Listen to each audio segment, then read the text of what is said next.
Mas Budinya di pojok sana gimana?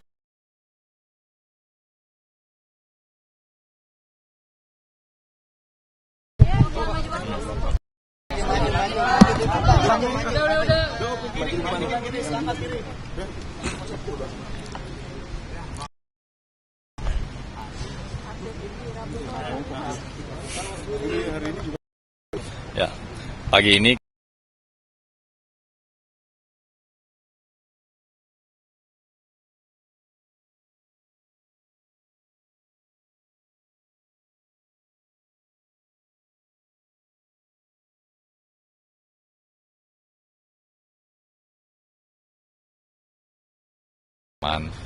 mohon tetap lanjut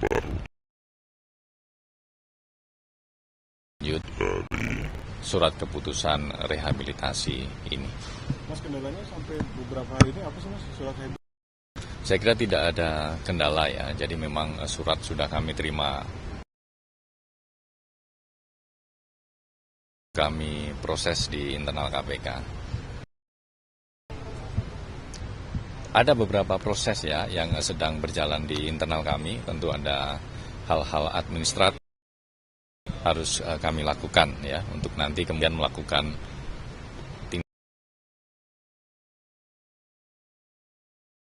keputusan Presiden dalam perkara ASD ini. Berapa lama proses internal tadi, Mas? Kira-kira jam berapa ini pembahasannya akan dilakukan? Secepatnya ya, jadi nanti kami akan update terus ke, nah, sama-sama tunggu karena ini memang masih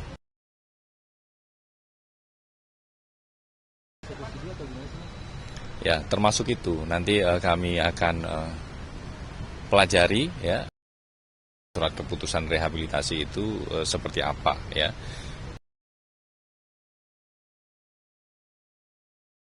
Ini kemarin November ya, Pengadilan Negeri Jakarta Pusat pada tingkat pertama sudah memberikan putusannya bahwa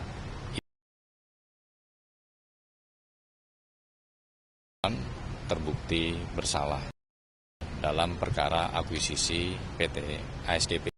Hingga itu juga nanti kami akan cek ulang ya terkait dengan itu. Apakah kemudian harus eksekusi apa? Mas, selain internal tadi, apakah kayak seperti Pak Hasto?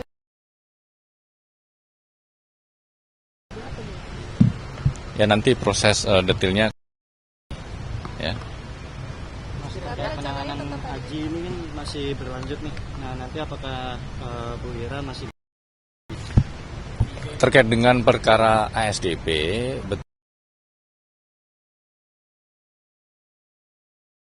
penyidikan ini yaitu saudara AJ, pemilik dari PT JN, dan ini masih berprogres penyidikannya. Nanti kami akan update seperti apa perkembangannya ya, sehingga tindak pidana korupsi dengan sangkaan pasal 2 pasal negara, tentu kita terus berupaya bagaimana pemulihan keuangan negara atau aset recovery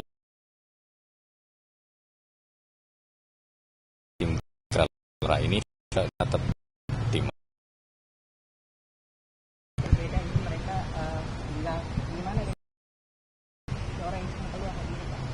Tentunya, jadi sesuai dengan rehabilitasi sebagaimana keputusan.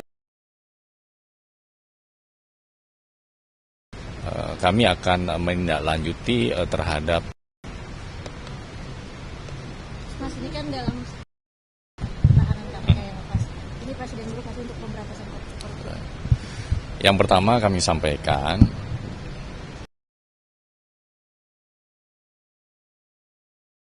upaya-upaya penegakan hukum dengan sebaik penyelidikan, penyidikan, penuntutan yang dilakukan oleh KPK itu juga sudah dinyatakan terbukti di dalam persidangan. Artinya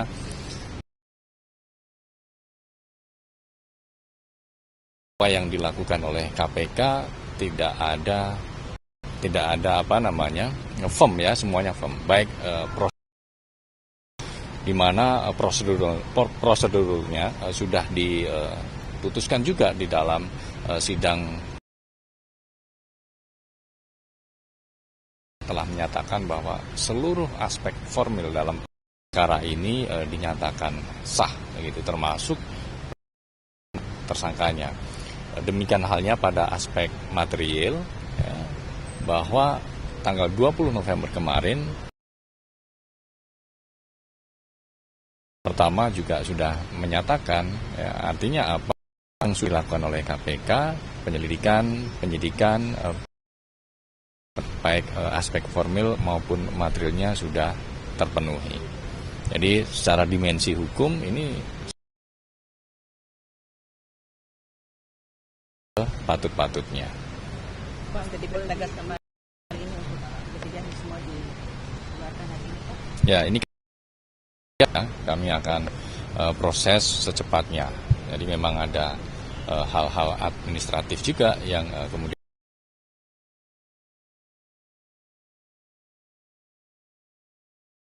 tindak lanjut diterima tersebut. Boleh dirinci lagi nggak sih Mas prosesnya apa aja dari terima kawan-kawan bisa bebas? Ya, detailnya belum bisa kami sampaikan ya, karena ini kan ranah internal begitu ya. Jadi ada proses di dalam, nanti kalau semuanya sudah selesai, nanti kami akan bertemu dengan Ibu Ira surat keputusan ini. Nah, kemudian pasca itu baru kemudian dilakukan tindak lanjut atas keputusan. Waktu berapa lama Mas? Belum diterima sama Bu Ira gitu. Diberikannya ke KPK ya. Iya. Kira-kira akan berapa lama Mas prosesnya? Secepatnya. Oke, Mas. Thank you, Dati. Kita tunggu ya, kita tunggu. Tujuh matang nggak, Mas? Mas, berarti belum ada. Saat ini masih berprogres nanti dilibatkan JPU-nya begitu ya. Jadi masih ada proses-proses itu. Itu masih membahas pertimbangan MA para JP gimana? Sejak jam 7 pagi kan? Ya, ini masih disampaikan detailnya. Mas Budi, apakah Bu Ira itu nanti akan ada kemungkinan dipanggil lagi jadi saksi untuk kasusnya Aji? Saat ini kita fokus dulu untuk tindak keputusan rehabilitasi, ya. Di sisi lain perkara untuk saudara J selaku pemilik PTJN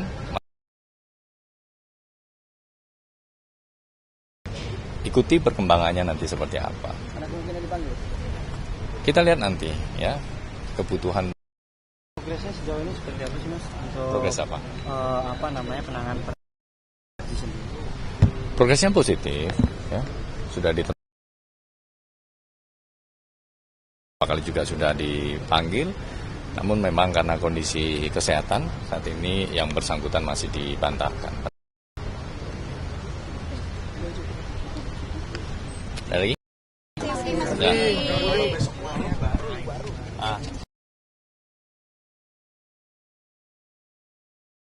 Kemarin kalau nggak salah rame soal yang KPK dilaporkan itu ya, perkara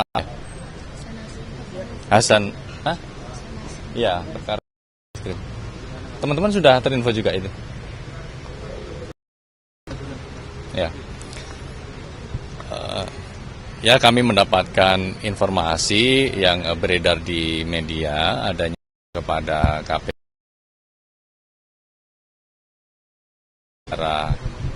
LD ya, dengan perkara di saudara.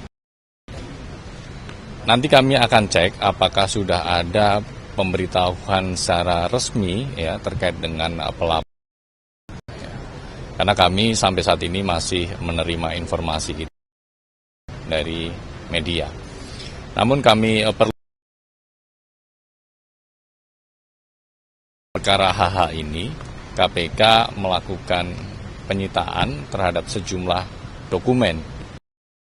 Acara penyitaan tersebut diduga oleh oknum. Penyitaan atas dokumen itu kemudian dihapus ya, diubah menjadi penyitaan dokumen safe box, yang kemudian itu diklaim oleh saudara LD beberapa aset ya. Untuk emas begitu ya. Nah, kami yakinkan ke teman-teman bahwa dokumennya ya, berita acara penyitaan yang asli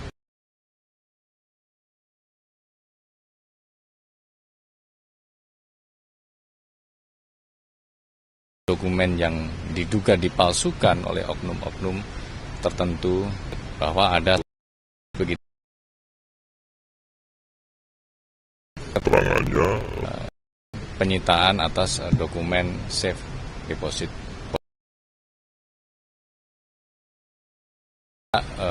Menjadi concern kami karena ini juga dugaan perbuatan pemalsuan dokumen. Ini kami juga sekaligus mengimbau karena KPK juga mendapatkan informasi modus-modus dugaan penipuan yang dilakukan oleh para pihak-pihak akan dokumen yang dipalsukan tersebut.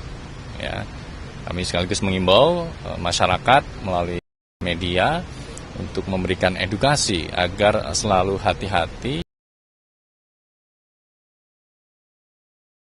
sebagai modus dugaan penipuan, aturan perkara dan sebagainya.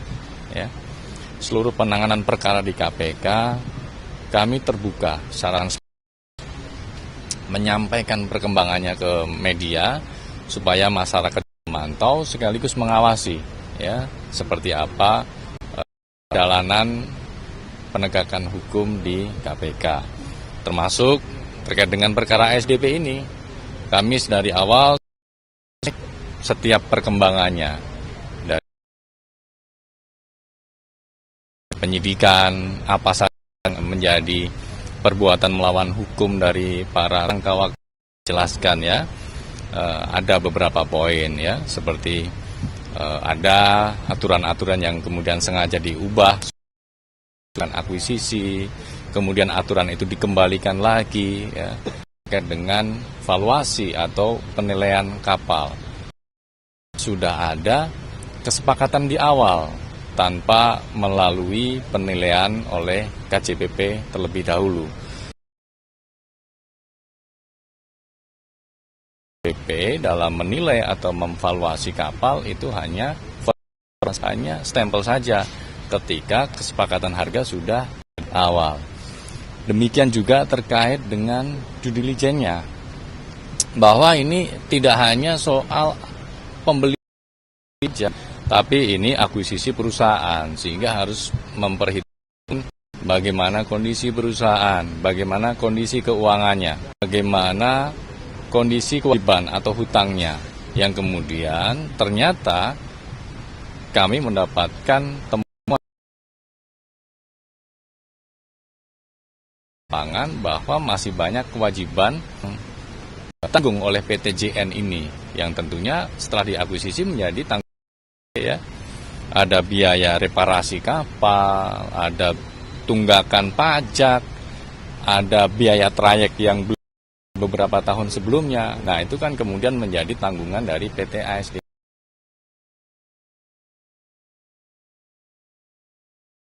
PTJN. Ya, artinya yang dilakukan itu menjadi tidak objektif karena tidak melihat fakta-fakta secara menyeluruh terkait dengan pengadaan PTJN ini. Ya, itu kan yang kemudian menjadi problem ya dalam perkara ini. Bahkan dari internal PT juga sudah memberikan alert ya bahwa ada resiko terkait dengan akuisisi PTJN ini. Namun ternyata keputusan direksi yang diberikan oleh internal ASDP itu sendiri, akuisisi bukan. Ya, bahkan kapal-kapal itu dari 53 kapal, 95%-nya itu kan yang sudah berusia tua, dan kualitasnya juga banyak yang berkarat, ya, bocor. Yang tentu itu tidak hanya soal kualitas dari kapal yang dinilai overrate atau terlalu mahal akuisisi, tapi ini juga soal keselamatan. Ya, bagaimana nanti kemudian naik kapal-kapal itu. Nah, ini kan juga beresiko, ya. Bahkan dari pengecekan di lapangan sampai dengan terakhir dicek oleh penyidik, kapal juga masih di galangan, masih dilakukan reparasi, kan yang belum terbayar. Gitu ya. Nah, ini kan juga menjadi permasalahan yang di dalam akuisisi yang dilakukan oleh PT ASDP ini.